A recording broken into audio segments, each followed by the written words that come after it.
a própria Flor de Lis, que é assim, uma pessoa que chama muito a atenção da história da Flor de Lis, e é uma coisa que repercute muito, são os rituais que ela fazia no quarto secreto, Uhum. que são ditos como rituais satânicos. Mas a minha pesquisa mostra também que até nisso a Flor de Lis assim era um engodo. Ela não fazia, ela fazia o que os antropólogos falam de ocultismo muito fajuto, uma coisa assim para impressionar. Tipo, eu colocava as imagens do Baphomet, de São Cipriano, tinha um tal do Exu Caveira que ela colocava também. Mas esses personagens, eles nem interagem entre si em momento algum, nem na história, nem no culto, nas pessoas que levam a sério esse ocultismo, feitiçaria, até rituais satânicos que tem pessoas que levam isso a sério também, eles não. Quem estuda, na verdade, dizem que ela era uma coisa muito maluca assim que ela fazia.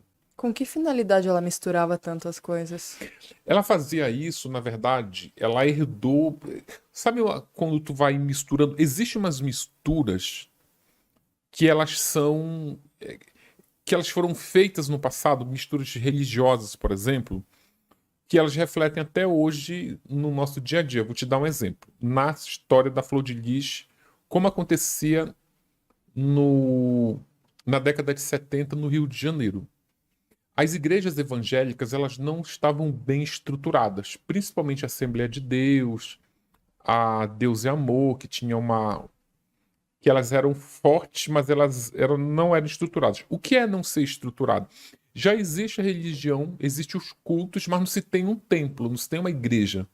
Então os pastores, eles começavam fazendo cultos em casa, no pátio, no quintal, e à medida que o rebanho de ovelhas ia crescendo, eles procuravam espaços maiores. Eles procuravam, por exemplo, a escola fica fechada no fim de semana, então eles usavam a quadra para fazer um culto, por exemplo. No caso da família da Flor de Lis, ela tinha um tio que tinha um terreiro de Umbanda. Ele fazia muitos rituais no final de semana, sexta, sábado e domingo.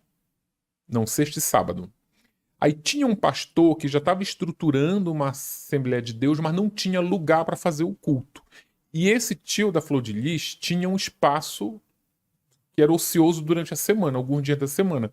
Então esse pastor procurou por ele. Ah, vamos, tipo, rola da gente tu alugar para mim para fazer uns cultos aqui. Ele falou: sim, tu me paga tanto pelo aluguel. Só que aí ele viu que tinham muitas contribuições financeiras no culto evangélico dentro do terreiro de Umbanda. Aí ele fala que não, agora eu quero um pouco dessa aí, eu quero X% dessas contribuições. Só que aí ia crescendo o culto. Ele escondia as imagens. Era engraçado assim que tinha aquelas imagens aqueles preto velho, aqueles Exu, tinha tudo lá, e eles cobriam com panos, lençóis brancos. Porque não podia chegar um crente lá e se deparar com uma dessas imagens. Aí, esse pai de santo, esse suposto pai de santo, é bom deixar claro que eu nem sei se ele realmente era um pai de santo legítimo ou se ele se intitulava pai de santo. Aí, esse líder religioso dessa religião de matriz africana percebeu, fez uma comparação assim: dá muito mais lucro ser pastor evangélico do que eu estar aqui fazendo as minhas macumbas de fim de semana. Então ele começa muitos crentes indo no terreiro lá, que aí o outro cara ia precisar de mais um dia para fazer mais um culto na semana, e ele fala: não, eu faço o culto, ou seja, ele vira pastor. Um pai de santo vira pastor. Isso não é um caso isolado. A minha pesquisa mostrou, conversando com antropólogos que estudam a origem das religiões aqui no Brasil, como elas se estruturaram, disseram que isso é muito comum. Inclusive, vem dessa mistura muito maluca, porque são correntes religiosas altamente antagônicas. Assim, elas não conversam entre si. Pelo contrário, elas se atacam. Se tu for num, num, num- numa igreja evangélica radical, tipo uma Deus e Amor, e tiver ali algum terreiro por perto, eles dizem: olha, o demônio está ali perto da gente.